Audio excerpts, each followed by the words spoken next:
नमस्कार. माहितीचा प्रवाह या चॅनलमध्ये आपलं स्वागत आहे. या व्हिडिओमध्ये बघायचं आहे आपल्याला की निफ्टी म्हणजे काय? हा पहिला मुद्दा झाला. दुसरा मुद्दा बघायचा आहे की निफ्टीमधून आपल्याला काय माहिती मिळते? तिसरा महत्त्वाचा मुद्दा आहे निफ्टीचे फायदे काय आहेत? चौथा मुद्दा आहे निफ्टीचे गणित काय आहे? आणि पाचवा मुद्दा आहे निफ्टीमध्ये कोणकोणत्या कंपन्या आहेत आणि त्यामध्ये किती हिस्सेदारी आहे? हे आपल्याला 5 मुद्द्याची यामध्ये माहिती बघायची आहे. तर यामधला पहिला मुद्दा आहे निफ्टी म्हणजे काय? निफ्टीचा फुल फॉर्म जर बघायला गेला तर नॅशनल स्टॉक एक्सचेंज इंडेक्स 50 म्हणजे हा NSEचा इंडेक्स आहे. BSEचा यापेक्षा वेगळाच इंडेक्स असतो. आता निफ्टी हा भारतीय स्टॉक एक्सचेंज म्हणजेच NSEचा महत्त्वपूर्ण असा इंडेक्स आहे. हा इंडेक्स नॅशनल स्टॉक एक्सचेंज NSEमध्ये लिस्टेड आहे. शेअर्सच्या किमतीमध्ये तेजी आणि मंदीची माहिती हा इंडेक्स देतो. आता नॅशनल स्टॉक एक्सचेंजची स्थापना 1993 मध्ये झाली. NSE हा भारताचा सर्वात जास्त पॉप्युलर असा स्टॉक एक्सचेंज आहे. व्हॉल्यूम, खरेदी, विक्री हा भारतातील सर्वप्रथम स्टॉक एक्सचेंज आहे. अशा या स्टॉक एक्सचेंजचा इंडेक्स हा निफ्टी म्हणून ओळखला जातो. आता दुसरा महत्त्वाचा मुद्दा आहे की निफ्टीमधून आपल्याला काय माहिती मिळते?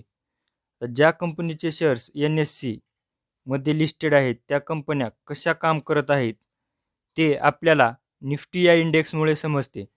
जर कंपनी चांगली कामगिरी करत असेल तर त्या कंपनीच्या शेअरची किंमत वाढते आणि शेअरच्या किमती वाढल्यामुळे निफ्टीची किंमत वाढते आणि यामधील असलेल्या शेअर्सच्या किमती कमी होत असतील तर निफ्टी 50चा इंडेक्ससुद्धा कमी होतो.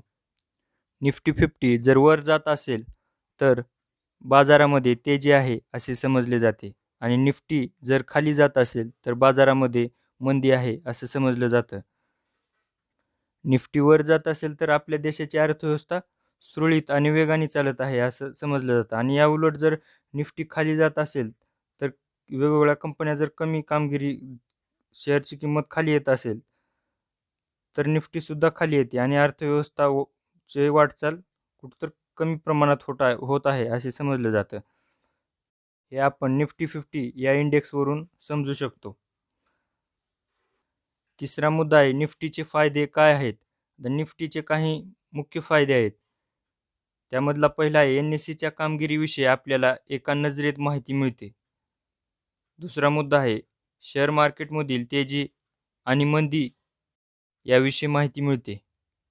आता निफ्टी 50ची निर्मिती कशावरून केलेली आहे हे आपल्याला निफ्टी 50चं गणित हा चौथा मुद्दा बघायचा आहे. आता निफ्टीमध्ये नॅशनल स्टॉक एक्सचेंजमध्ये 2000 पेक्षा जास्त कंपन्या लिस्टेड आहेत. परंतु निफ्टी हा इंडेक्स त्यातील फक्त 50 कंपन्यांच्या कामगिरीवर अवलंबून आहे. त्याचे काय कारण आहे ते पाहू. यामधील पहिला मुद्दा आहे की इंडेक्समधील 50 कंपन्यांचे शेअर्समध्ये सर्वात जास्त खरेदी विक्री केली जाते. दुसरा मुद्दा आहे या कंपन्याचे मार्केट कॅपिटलायझेशन हे नॅशनल स्टॉक एक्सचेंजच्या एकूण मार्केट कॅपिटलायझेशनच्या जवळजवळ 50% पेक्षा जास्त आहे. तिसरा मुद्दा आहे या कंपन्या वेगवेगळ्या सेक्टर किंवा इंडस्ट्रीमधून निवडल्या जातात. त्या सेक्टरमधील या सर्वोत्तम अशा कंपन्या असतात. या कंपन्यांना ब्लू चिप कंपन्यासुद्धा म्हणतात. तर या कंपन्या कोणाकडून निवडल्या जात असतील तर या कंपन्या NSEच्या इंडेक्स कमिटीकडून निवडल्या जातात. या कमिटीमध्ये सरकार, बँक आणि मोठमोठ्या अर्थशास्त्रज्ञ यांचा समावेश असतो. तर निफ्टी 50मध्ये कोणकोणत्या कंपन्या आहेत? पाचवा मुद्दा आपल्याला बघायचा आहे. निफ्टीमध्ये कोणत्या कंपनीचं किती हिस्सेदारी आहे? हे आपल्याला पुढे बघायचं आहे. निफ्टी 50मध्ये असलेल्या 50 कंपन्या. पहिली कंपनी आहे Reliance industry. Reliance industry 10.63%. HDFC bank 10.35%. Infosys 7.70%. HDFC 7.61%. ICICI bank 6.11%.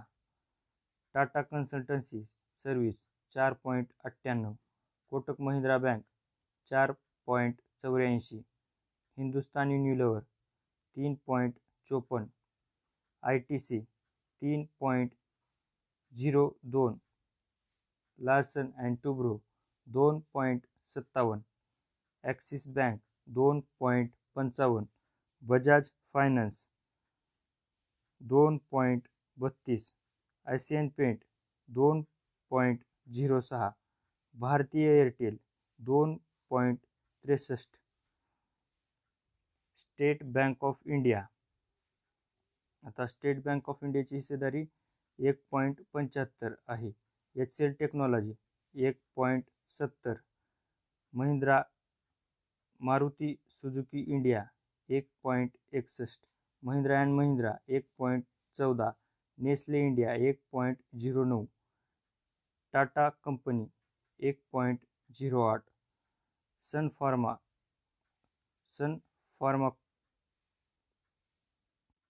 1.06, doctor Reddy's laboratories 1.05, UltraTech cement 1.01, टेक महिंद्रा 1. विप्रो 0.95. आता हे बजाज फायनान्स, बजाज फिन्सर आहे 0.89, HDFC life insurance 0.88, IndusInd bank 0.80, power grid corporation 0.81, Divi's laboratories 0.81, Tata steel 0.80, national thermal power corporation 0.80, Bajaj auto 0.78, Britannia industry 0.70, Cipla आहे 0.69, hero मोटोक्रॉप आहे 0.67, आता JSW steel आहे 0.62, Grasim industry 0.60, Adani port and special economic zone 0.59, Eicher motor 0.58, Hindalco industry 0.58, SBI life insurance company 0.58, oil and natural gas corporation 0.56, Tata motor 0.55, Shree cement 0.53, भारतीय petroleum 0.51, coal India 0.47, UPL limited 0.42,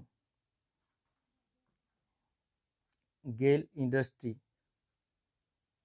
गेल India 0.38 आणि India oil corporation 0.38. आता ह्याची sector wise जर माहिती बघायला गेलं तर माहिती सेक्टर वाईज अशी आहे की होल्डिंग सेक्टर वाईज कशी होल्डिंग केलेली आहे ते बघायचं आहे.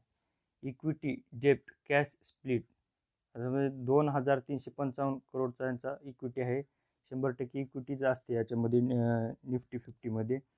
आता ऑर्डर बघायला गेलं तर यामध्ये ऑर्डर आहे की 16.53% ऑर्डर होल्डिंग आहे. तर एनर्जीमध्ये होल्डिंग किती आहे तर 14.57 एनर्जीमध्ये होल्डिंग आहे. फायनान्शियल होल्डिंग किती आहे 38.80. ऑटोमोबाईलमध्ये होल्डिंग आहे 5.37. टेक्नॉलॉजीमध्ये आहे 16.36.